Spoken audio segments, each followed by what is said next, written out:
Before we know it, Dragon Age the Veilguard will be on our PCs and consoles, and there's lots of features to love about the upcoming RPG, and some big ones that are causing some legitimate concerns. Let's break down 3 things to love about the upcoming RPG, and 3 things that are a bit concerning. And of course, for retention, we're going to go ahead and start with the ones that are concerning, because that's what most of you probably clicked on this video for. First, the biggest worry on my mind, and that of several others, is the lack of direct companion control. It's perhaps the biggest departure for the series, even as they move gradually away from the moment-by-moment real-time pause of Dragon Age Origins with each subsequent iteration. There has always maintained this autonomy with your companions, even being able to take direct control of them and play them like, you would play your own character. They have essentially been the same thing. Hell, you often didn't even have to play as your protagonist if you wanted to play as a different class instead in key moments. This is going to be a limiting factor no matter how you take it. They will not be having that direct control where you can just be your companion in Dragon Age the Veilguard. And yes, to offset that, they may have invested a lot more in making gameplay more fun for your protagonist, making it so like you didn't necessarily want to switch over to every other companion because you got bored. But the lack of direct control is going to be a concern for me, at least until we get our hands on the game and get to see exactly how it plays out, and might still continue to be one of those things that I just wish they hadn't done, kind of like this next one. Building on the companion changes, the second thing that's going to be the most concerning is the fact that they have reduced the number of active companions you have from 3 to 2. There's 2 main issues here. The first is going to be the playstyle, because in past games it was important to build out parties that worked well together based largely on their roles. Healers, tanks, DPS, and maybe a support class. Basically the common setups of D&D campaigns or MMOs. By dropping down to 2 companions and your protagonist, that limits you to at most 3 different class roles instead of 4. Now the other downside here is going to be a little bit less, intense on the gameplay style, but no less intense on the enjoyment if, like me, you really enjoyed the authentic banter that would come from your party and having, people talk shit about each other during your little adventures to save the world or whatever the hell you were doing in between romances. That's going to be like, how are you going to have that same quality of banter with 2 companions instead of 3 companions, without them being able to react like, oh fuck, you just said that? Okay, why'd you do that? It's a little bit more difficult. Forgive me. You are right. You are fine as you are. You hurt my head sometimes, Solus. Yes, I have been known to do that. You know what I like about you, Chuckles? Your boundless optimism. It's comforting that whatever qualities I lack, you'll invent for me, Varric. No, really. Why else would an elven apostate help crazy chantry folk close a hole in the sky? When you put it like that, I must concede your point.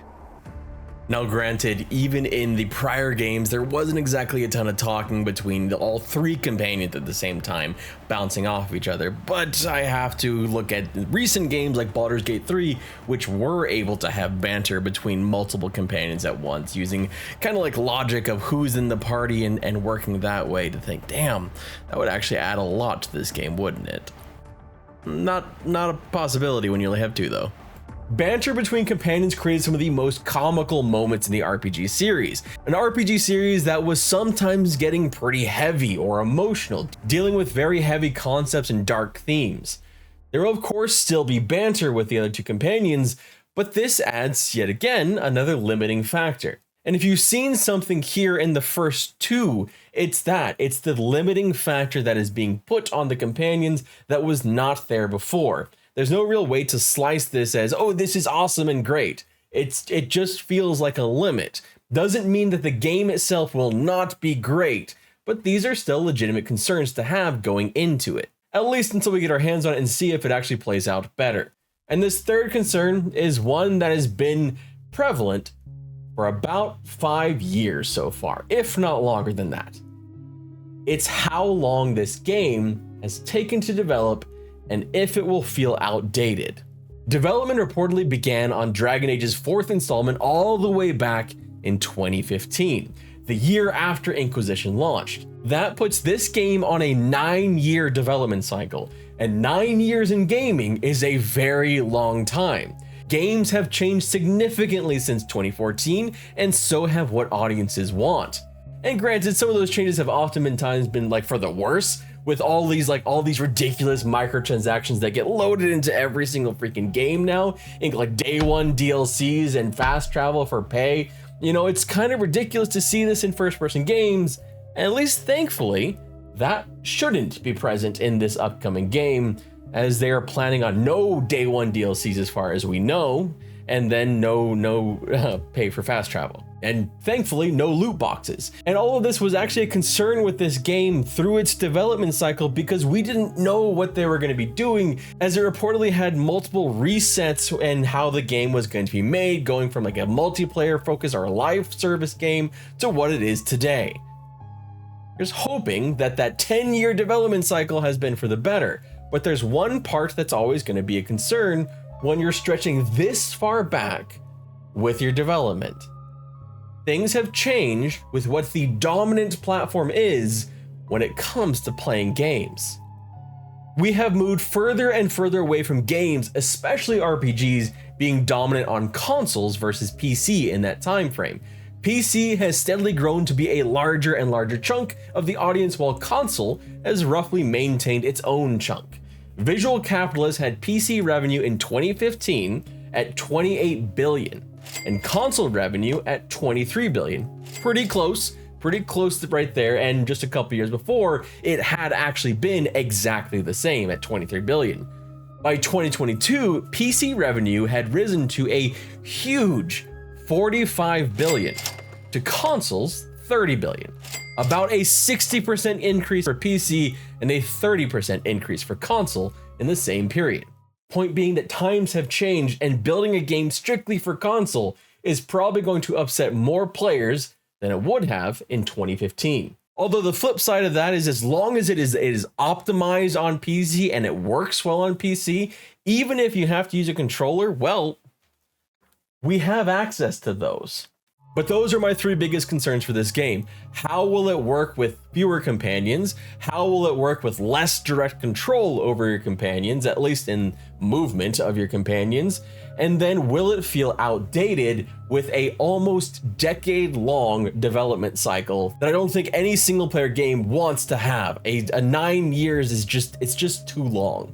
But let's talk about what I love about what I'm seeing with some of the reveals we've gotten and some of the things that have made me more and more excited about this game as we approach its launch in fall of 2024, and why for me this game is quickly becoming my most anticipated of this year, even with several really good ones coming in the fall, especially for RPGs. First, I absolutely loved Final Fantasy X, and the fact that they are using both Final Fantasy X and Final Fantasy XII as inspirations behind the skill tree are going to be a huge plus for me. I like the idea of having passives and active abilities in a web that you can choose how to go about gathering up those things. Getting bits and pieces from one part of the web here and then over here, planning out how you have to go about doing this, because you can't have everything. And this is especially the case since you'll be able to have your specializations about halfway through the game. Dragon Age has always had some freedom in builds, although for me, it's usually been freedom on how to absolutely and utterly devastate my build and make the worst possible character ever made. I mean, all you have to do is look at the rogue whatever the fuck I made on Dragon Age Origins on my stream and realize that I'm not the one who should be making these decisions, but I'm the only one here to do it.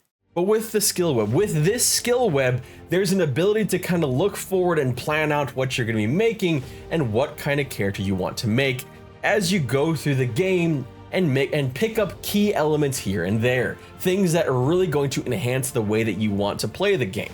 Something that they have been very clear that they're trying to push here is playing the game the way you want to play the game, as hard or as easy as you want it. And this is also me kind of hoping that we get some kind of skill tree builder released before the game releases, whether through a fan site or something else, just something to tinker around with and play with and see, okay, I want to build my character this way or this way, because I think that'd be really cool and fun. Kind of like another thing that, we'll get to it it'll be the bonus. Number 2 is probably going to be the most controversial thing that I can put out here. And it's quite simply, the combat could actually be fun. I mean, it could. It won't be Dragon Age Origins, and I think I made peace with that quite some time ago. But it still could be fun in its own right. It could be a fun thing to engage with how the combat is being portrayed. While I do continue to have those concerns about the lack of companion control, the other parts of combat are actually sounding pretty damn good. Not only will you have the ability to directly control the attacks of your companions through a radial menu that you pause and choose, but you'll be able to combo together attacks with them, taking advantage of different states like elemental states and using that strategic part of that game to your advantage, all while also having the ability to really deeply control your own protagonist. I don't know that this will be able to fully replace that tactical control. In fact, I'm not expecting it to, but it looks like it could be a lot of fun with a significant amount of depth, especially at the harder difficulties. Something that you'll be able to control, as we've already found out that this game is going to have some pretty broad difficulties, from basically a god mode where you're just following the story and you can't die, to a nightmare mode. And given the history of Dragon Age, the nightmare mode tends to be really kind of, nightmarish. So I'm kind of expecting it to be. I doubt the combat will be anywhere near Elden Ring, but being able to dodge projectile spells and put together combos with your companions to exploit those different states sounds like a lot of fun, with a layered combat system with a lot to do if you really want to. One that might be able to produce some wow moments that really set you back. It's like, that was really freaking cool that I got to do that. But the third and final reason would have been the reason to love it no matter what. I guess unless they fucked it up. But it was the one reason that I feel the most reassured about so far on what we've been revealed. And it's also the one that has been that through line through every single Dragon Age game. The thing that has kept pulling me back into the series over and over again, even as they make significant changes with each game that they release. The story.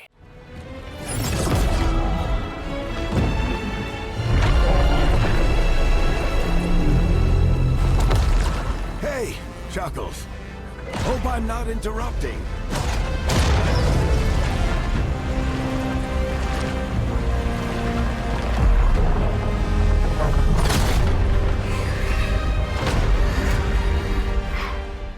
Once we got a look at the gameplay reveal, we got to see a ton of depth in the opening moments that are suitably dark and ominous, between the random NPCs getting grabbed by their heads and dragged off into an abyss, or the emotional heartstrings that Varric and Solus pull on during their cinematic.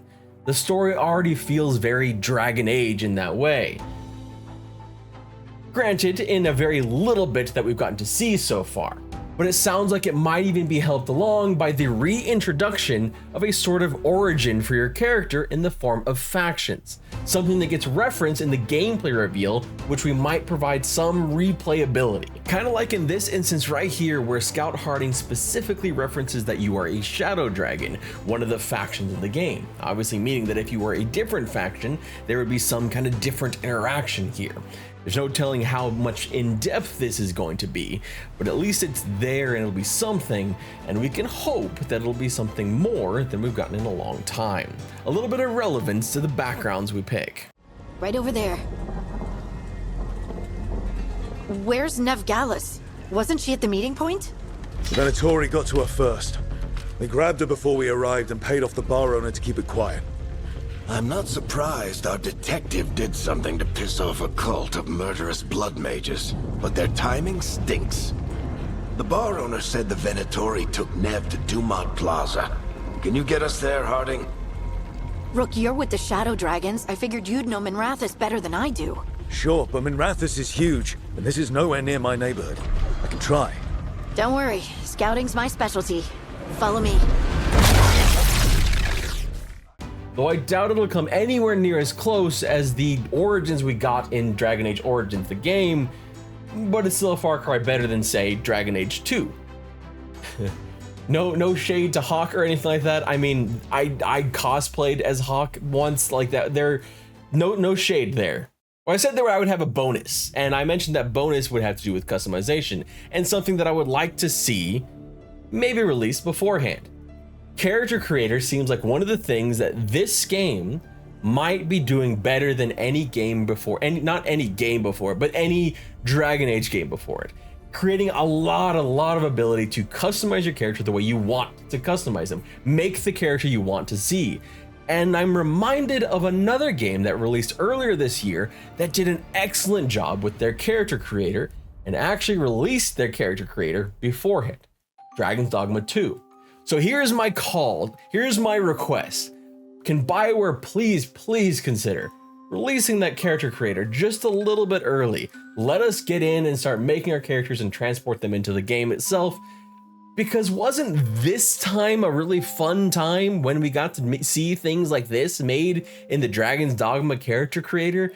Just one of the cool things. But let us know down in the comment section below, what are you excited about with Dragon Age the Veilguard, and what are you concerned about? I want to know where you're feeling with this game. What are the things that you're cautiously optimistic about or downright depressed about? Just don't be a dick.